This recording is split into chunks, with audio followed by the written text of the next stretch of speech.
अखंड भारताच्या फाळणीने दोन देशाची निर्मिती झाली होती. ते देश होते भारत आणि पाकिस्तान.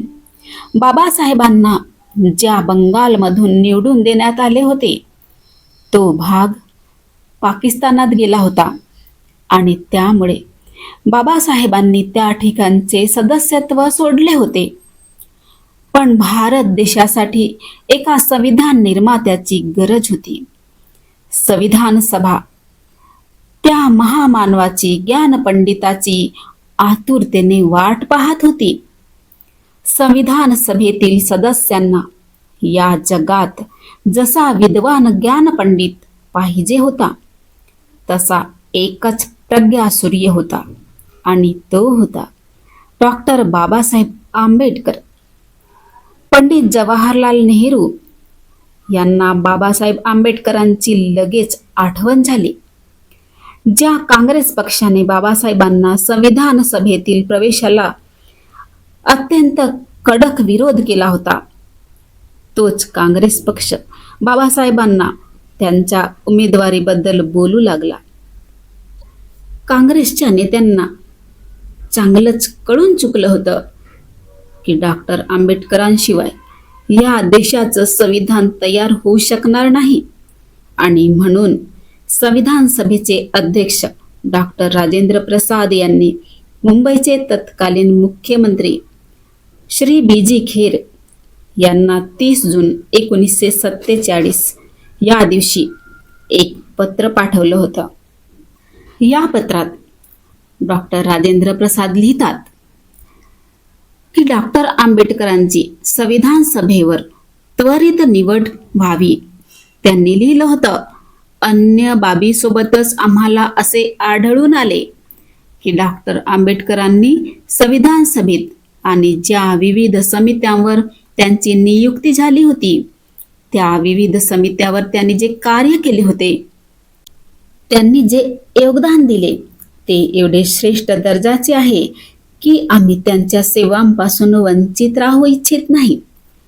ते लिहितात की डॉक्टर आंबेडकर बंगालमधून निर्वाचित झाले होते, पण त्या प्रांताचे विभाजन झाल्यामुळे आता ते संविधान सभेचे सदस्य राहिले नाहीत आणि म्हणून 14 जुलैपासून सुरू होणाऱ्या संविधान सभेच्या सत्रात डॉक्टर आंबेडकरांनी उपस्थित राहावे याविषयी मी आतुर आहे आणि त्यांचे त्वरित निर्वाचन होणे महत्त्वाचे आहे.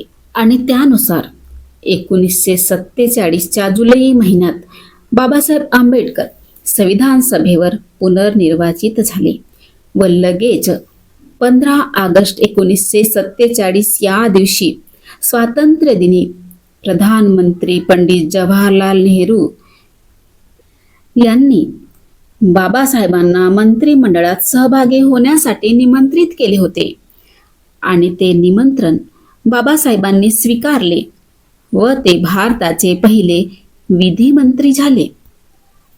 आणि त्यानंतर 29 ऑगस्ट या दिवशी संविधान सभेने एकमताने त्यांची संविधान मसुदा समितीच्या अध्यक्षपदी निवड केली.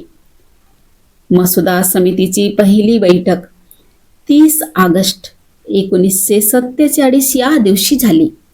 त्या बैठकीत डॉक्टर बाबासाहेब आंबेडकर यांची मसुदा समितीच्या अध्यक्षपदी एकमताने निवड करण्यात आली होती. समितीच्या बैठकी 13 फेब्रुवारी 1948 पर्यंत 44 दिवस भरल्या. त्यामध्ये बाबासाहेबांनी स्वतः सर्व कार्यभार सांभाळला होता. मसुदा समितीने संविधानाचा प्रथम मसुदा 21 फेब्रुवारी 1948 या दिवशी संविधान सभेच्या अध्यक्षांना सादर केला होता. संविधानाचा मसुदा 8 महिनेपर्यंत लोकांना चर्चेसाठी उपलब्ध होता आणि त्यानंतर हा मसुदा 4 नोव्हेंबर 1948 या दिवशी संविधान सभेपुढे चर्चेसाठी सादर केला होता. मसुदा समितीचे अध्यक्ष डॉक्टर बाबासाहेब आंबेडकर यांनी केलेल्या मूलभूत कार्याची दखल संविधान सभेने घेतली. संविधान मसुदा तयार झाल्यावर त्यावर बोलताना अनेक सदस्यांनी बाबासाहेबांच्या कामाची प्रशंसा केली होती. बाबासाहेबांविषयी बोलताना माननीय टी कृष्णम्माचारी म्हणाले, संविधानाचा मसुदा तयार करताना त्यांना किती कष्ट सहन करावे लागले असतील, तरीही त्यांनी किती उत्साहाने ही जबाबदारी पार पाडली याची मला जाणीव आहे.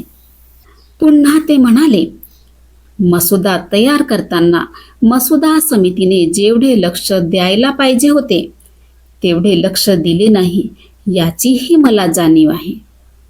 या सभागृहाला पण जाणीव असेल की याच सभागृहाने मसुदा समितीवर ज्या 7 सदस्यांची नियुक्ती केली होती त्यापैकी एकाने या सभागृहाचा राजीनामा दिला आणि म्हणून त्यांच्या जागी दुसऱ्यांना नियुक्त करण्यात आले होते. एका सदस्याचा मृत्यू झाला होता आणि ती जागा रिकामीच राहिली. एक सदस्य दूर अमेरिकेत निघून गेले आणि त्यांचीही जागा भरली गेलीच नाही.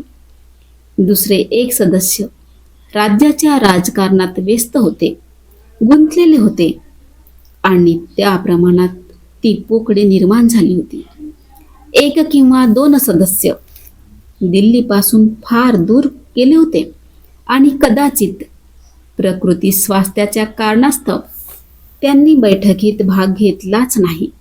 आणि याचा परिणाम असा झाला की या संविधानाचा मसुदा तयार करण्याची संपूर्ण जबाबदारी डॉक्टर आंबेडकरांवर आली आणि त्यांनी हे महत्त्वपूर्ण कार्य निसंशय अत्यंत समर्थपणे पूर्ण केले यात तीळ मात्र शंका नाही. याकरिता आम्ही त्यांचे कृतज्ञ आहोत. अशा प्रकारे उपस्थित असलेल्या अनेक सदस्यांनी बाबासाहेबांची प्रशंसा केली.